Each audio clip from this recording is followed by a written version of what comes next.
Allahumma rahamna bil Qur'an. Assalamualaikum warahmatullahi wabarakatuh. Saudara-saudaraku, umat manusia di seluruh dunia, apa kabar? Semoga semuanya baik-baik ya. Pada kesempatan kali ini saya akan mencoba mengulas ya makanan-makanan yang ada yang disebutkan dalam Al-Quran ya. Al-Quran adalah sumber kebaikan ya. Dia juga mengajarkan tentang makanan. Jadi kalau disebut dalam Al-Quran ya, yang halal itu kalau babi juga disebut ya, tapi kan haram. Ya, disebut dalam Al-Quran, moga-moga banyak kebaikan di makanan itu, banyak manfaat makanan itu. Nah, karena itu pada kesempatan ini saya akan coba mencari informasi terbaru, data terbaru berkaitan dengan makanan yang sudah dalam Al-Quran. Apa sih manfaatnya yang sudah dibuktikan pada manusia? Jadi ini clinical trial, tidak pada hewan percobaan, tapi pada manusia. Tanaman yang makanan yang disebut itu banyak ya, ada yang mendapatkan 20, tetapi nanti mungkin beberapa yang akan kita ulas di sini tergantung ya keadaan nanti. Misalnya ada kurma di Al-Baqarah, jagung di An-Naba, jahe, biji-bijian ya, olive ya, ingat watini wa zaitun ya, itu kemudian madu di An-Nahl, susu ya surat Muhammad, kemudian ikan ya juga disebut Al-Quran. Jadi nanti kita coba cari literatur terbaru, kita pelajari apa kira-kira hikmah yang bisa kita ambil atau manfaat yang bisa diberikan yang dapat kita peroleh dari makanan yang ada Al-Quran itu. Al-Quran adalah sumber kebaikan, Al-Quran adalah hebat. Insya Allah kita berharap ya dengan mengkonsumsi makanan ada dalam Al-Quran juga adalah makanan-makanan yang bisa memberikan kebaikan bagi sisi kesehatan. Ya. Yang pertama yang terkenal nih tentunya adalah kurma. Kurma itu disebutkan dalam bentuk pohon kurma, ya buah kurma, dan juga ada mayang pelepah kurma. Ya, dia ada 3 ungkapan untuk mengungkapkan Quran kurma ya, pohon, mayangnya atau pelepahnya dan juga buahnya. Ya, sebagian dari 22 ini 20 itu disebut dalam sebutan sebagai menyebut pohon kurma ya, bukan tidak merujuk pada buahnya. Yang menarik satu di ayat ya Maryam itu disebut rutab ya nanti. Nah ini yang akan kita lihat ya kaitannya, karena ini yang disebut sebagai kurma, buahnya nanti kita lacak ya. Nah sebenarnya rutab itu adalah salah satu kurma dengan tingkat kematangan tertentu. Ya sebelum ini bisa kita lihat di gambar ini yang bisa temukan di jurnal. Ada nabuk, timri, halal, rutab, dan tamar. Halal biasanya disebut kurma mentah. Dan tamar itu kurma yang bisa kita temukan yang di pasaran yang tanpa pendingin itu yang dikemas. Kalau Anda menyimpan halal dan rutab itu harus di kulkas pendingin. Ya kalau enggak dia harus. Tapi kalau sudah tamar itu bisa temukan di mana-mana. Dia tahan suhu ruangan. Ini kaitannya dengan apa? Kadar air. Jadi pada tamar kadar airnya sudah turun. Nanti karena itu nanti bisa kita lihat bahwasanya tamar itu relatif mengandung zat gizi lebih tinggi. Baik, kira-kira senyawa apa di dalam kurma yang berkaitan dengan proses melahirkan atau proses menyusui atau ya.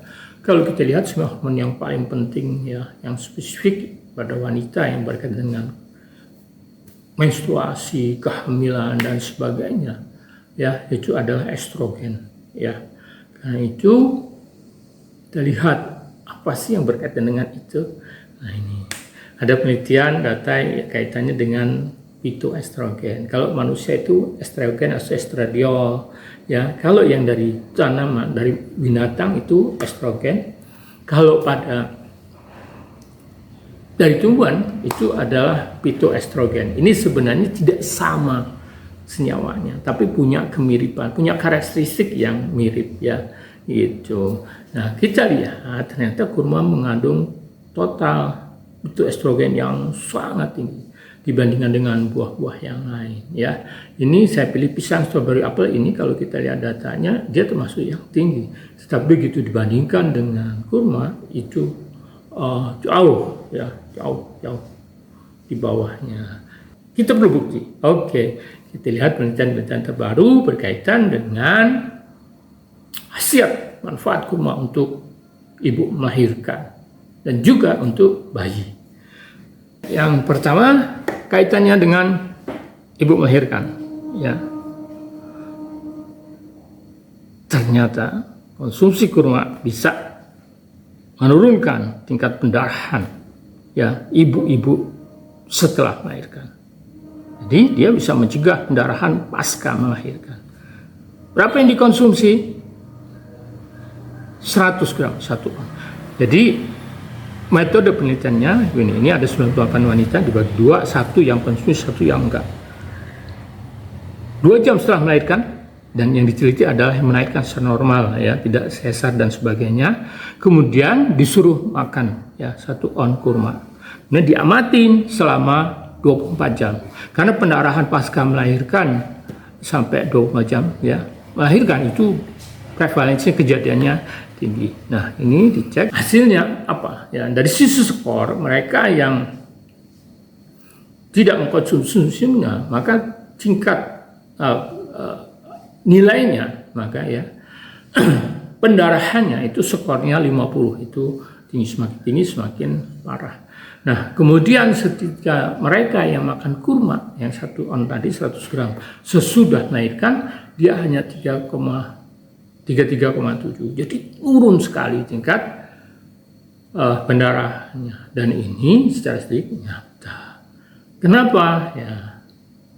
Mungkin tidak dibahas terlalu detail, tapi ya mungkin salah satu peran itu estrogen atau khasiat yang lain. Tetapi data ini menunjukkan bahwa ada manfaat konsumsi kurma untuk mencegah pendarahan ya gitu. Nah, itu pada ibu-ibu. Bagaimana pada kaitannya dengan bayi? Ya, ini kaitannya dengan produksi susu. Ini juga dugaan baru 2021 ya. Sengaja saya pilih jurnal-jurnal yang terbaru dari Breastfeed Medicine ya. Nah, penelitian ini melibatkan sekitar 50 ya, hampir 50 ibu yang sedang menyusui bayi umur 1 sampai 3 bulan. Ya. Berapa lama penelitiannya? Ya, sebulan lah, 4 minggu. Setiap hari ibu-ibunya suruh makan 10 butir kurma. Yang menarik dari pertemuan ini adalah ternyata mengkonsumsi kurma itu bisa meningkatkan produksi susu yang tadinya sebelum konsumsi itu 589 ya miligram per hari, setelah mengkonsumsi itu bisa meningkat menjadi 744. Jadi setelah 4 minggu itu konsumsinya meningkat lebih dari 150 mili. Nah, sementara yang kontrol, yang nggak konsumsi kurma, ibu-ibunya nggak sama minggu, itu awalnya 575, kemudian sesudah menjadi 595, jadi cuma naik 20 kecil. Ya, yang satu naik 150, yang itu naik 50. Jadi ini nyata sekali, konsumsi 10 liter per hari itu bisa meningkatkan produksi susu. Ya, kalau kita tradisional punya daun katuk ya, kalau Anda ingin kurma bisa menggunakan kurma. Demikian ya hikmah ya yang bisa kita ambil ya kaitannya dengan kurma ya, yang sebagai buah yang disebut Al-Quran, di mana secara khusus ya disebutkan buahnya ya, rutabnya itu.